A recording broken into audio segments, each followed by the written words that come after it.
Hallelujah. എല്ലാ ദൈവമക്കൾക്കും വന്ദനം അറിയിക്കുന്നു.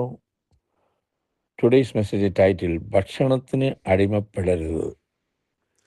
റോമാലേഖനം 14 അധ്യായം 20 വാക്യത്തിൽ വായിക്കുന്നത്, ഭക്ഷണം നിമിത്തം ദൈവനിർമ്മാണത്തെ അഴിക്കരുത്. ഹല്ലേലൂയ. നമുക്കറിയാം, റോമർ 14:17 വായിക്കുന്നുണ്ട്, ദൈവരാജ്യം ഭക്ഷണവും പാനീയവുമല്ല, നീതിയും സമാധാനവും പരിശുദ്ധാത്മാവിൽ സന്തോഷവും അത്രേ.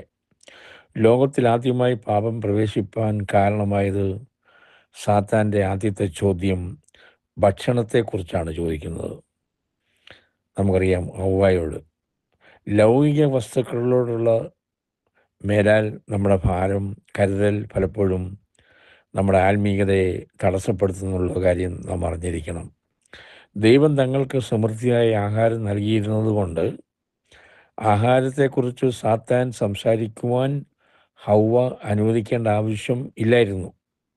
കാര്യം തോട്ടത്തിൽ ആവശ്യത്തിനുള്ള ആഹാരമുണ്ട്. പക്ഷെ സാത്താൻ വന്ന് ചോദിക്കുന്നത് ആഹാരത്തെക്കുറിച്ചാണ്. ദൈവം തങ്ങൾക്കായി മുന്നമേ കരുതി വെച്ചിട്ടുള്ള കാര്യങ്ങളെക്കുറിച്ച് അനേകരും കലക്കമുള്ളവരായിരിക്കുന്നു. നമ്മൾ മത്തായിയുടെ സുവിശേഷത്തിൽ വായിക്കുന്നുണ്ട്, ആകയാൽ നാം എന്ത് തിന്നും, എന്ത് കുടിക്കും, എന്തുടുക്കും എന്നിങ്ങനെ നിങ്ങൾ വിചാരപ്പെടരുത്. ഈ വകയൊക്കെയും ജാതികൾ അന്വേഷിക്കുന്നു. സ്വർഗസ്ഥനായ നിങ്ങളുടെ പിതാവ് ഇതൊക്കെയും നിങ്ങൾക്ക് ആവശ്യം എന്നറിയുന്നുവല്ലോ.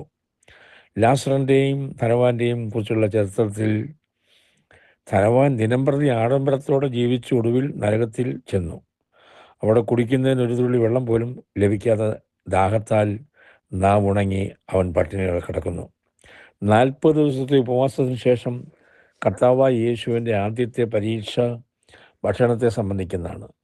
അപ്പോൾ പരീക്ഷ അടുത്തു വന്നു, നീ ദൈവപുത്രനെങ്കിൽ ഈ കല്ല് അപ്പമായി തീരുവാൻ കൽപ്പിക്കുക എന്ന് പറഞ്ഞു. അതിനവൻ, മനുഷ്യൻ അപ്പം കൊണ്ട് മാത്രമല്ല ദൈവത്തിൻ്റെ വായിൽ നിന്ന് വരുന്ന വചനം കൊണ്ട് ജീവിക്കുന്നു എന്ന് പറഞ്ഞു. ആ പറഞ്ഞ് യേശു ആ പരീക്ഷ ജയിച്ചു. ദൈവമക്കളെ, യാതൊരു ആഹാരത്തിനും അടിമപ്പെടരുത്. നമ്മുടെ വയറ് നിനക്ക് ദൈവമായി തീരരുത് എന്ന്, അതായത് ഭക്ഷണം നിമിത്തം ദൈവപ്രമാണത്തെ അഴിക്കാനും പാടില്ല. പഴയ നിയമത്തിൽ യാക്കോബും ഏശാവും തമ്മിലുള്ളതായ പ്രശ്നം നമുക്കറിയാം. 11 അധ്യായത്തിൽ രണ്ടുപേരും അവസാനം പറയുന്നുണ്ട്. 33 അധ്യായം ഉൽപ്പത്തി 9-11 വാക്യത്തിൽ വായിക്കുന്നുണ്ട്, രണ്ടുപേരും പറയുന്നത് എനിക്ക് വേണ്ടുവോളം ഉണ്ടെന്ന്. എനിക്ക് വേണ്ടുവോളം ഉണ്ടെന്ന് യാക്കോബും പറയുന്നു, ഏശാവും പറയുന്നു. അപ്പോൾ തൃപ്തിയായ ജീവിതം നമ്മളിൽ മാറ്റം ഉണ്ടാക്കുന്നുണ്ടോ എന്ന് പറഞ്ഞുകൊണ്ട് ഞാൻ വാക്കുകൾ ചുരുക്കിയാണ്.